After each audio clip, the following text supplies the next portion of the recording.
Go ahead and play that video of my son putting in a weft. I want to kind of set it up here while you're getting ready to play it, and then just let it go. Because how many minutes have we been doing this right now? No, about About 20. 30. Do you want me to mute out the sound on the video? Yeah. Mute out the sound. They'll see my face talking, but I'm going to talk it through a little bit. And while we're talking, it'll just play. Because what I want to show what's going on here is, sure, the hair's parted off already. It's clipped up, and that's kind of what I'm saying right here. And I wanted to, this is my son, Brennan. His hair is much longer now. Wow, I forgot how short it was there. So he starts, and they start a timer. And I told the video guy, I said, God, it doesn't matter if we mess up here, if we, he drops the tool. You'll get to see it in the middle here. He'll drop the tool, it hits the ground. This is my daughter-in-law. Coincidentally, they're both hairdressers. The girl is married to another son of mine, like a family business, huh? Um, she's a stay-at-home mom now. She's had a couple of kids and found it more important to stay home. But as we're using her as a model, I'm just saying that because he drops the tool. I know both of these guys really well. He picks it right up off the floor. Look, right there, he drops the tool, picks it up, goes to reusing it. I said, you know what? That's real. I want to keep it in there. He doesn't go spraying it with alcohol or cleaning it, but they're both family members. We're good with that. It was more about, do not edit this. Don't stop the video. I had a girl do it right before him, put one weft in with a full like no cuts or edits to see how long it would take her. And I think it was 8 or 9 minutes. And so then I said, whichever one of you do it faster is going to be on my video for Real all quick, time. Bernard. That Yeah, right go there, ahead. Brennan just pulled through four. He pulled through 4 loops at a time. Like the speed. That's That's what what I'm blows saying. people away when when I'm doing a class and people are first learning how to do this, they don't realize like the first one you put in, you lock it in. And then once it's locked in, you're just flying right through it. Like I love that.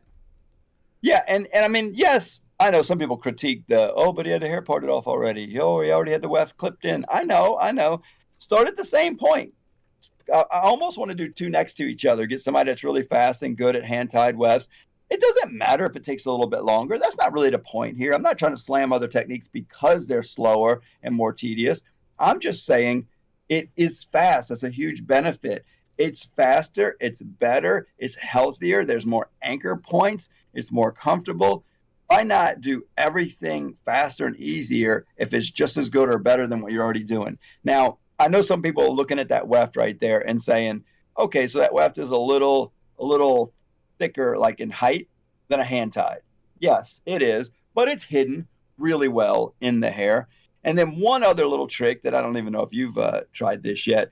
When you put that same weft in down low and you're going to pull somebody's hair up to do an updo, if they don't have enough hair to hide the weft on the bottom, you will see the beads on the bottom side easier if you don't get it far enough away from the hairline. So what you do is you do the weft upside down on the bottom row. Oh, So okay. you do it where like you lay. I've seen some people do it on accident where they lay that weft on the head where you see all the beads. I'll give you guys a little look at it Yeah, they again. do that on purpose because they're gonna with the intention of flipping it up and over. But I've seen some hairdressers put it on the head like this and post it to their channel and say and tag me. Look, Bernard did my first weft.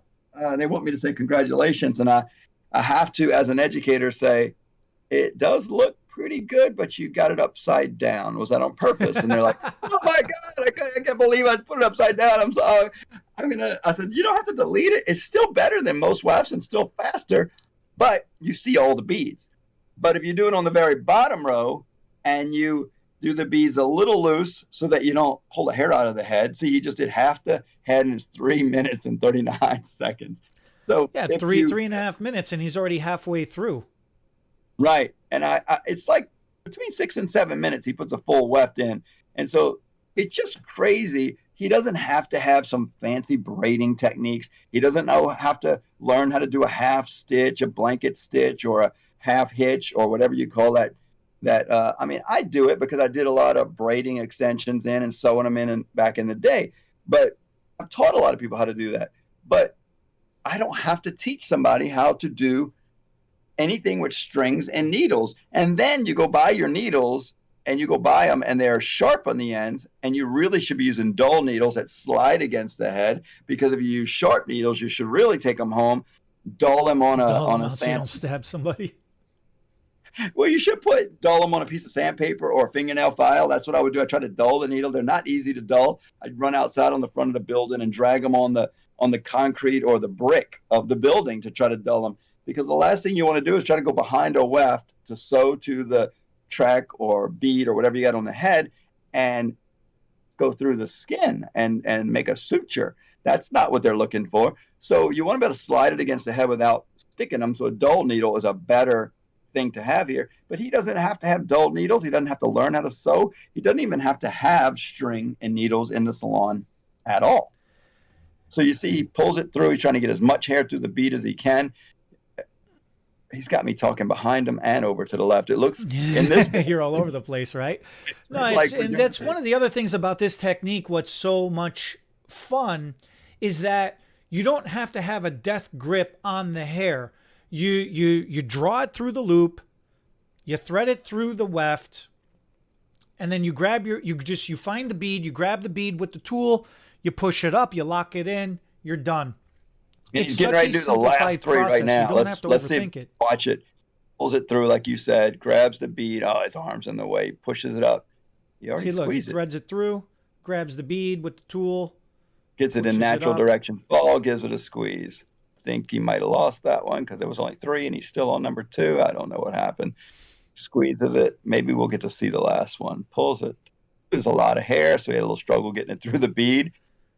And then boom, that was it. 6 minutes, 8 seconds. I say under 7 minutes, but it's really like almost 6 minutes. He's pretty proud of himself. You saw that big smile.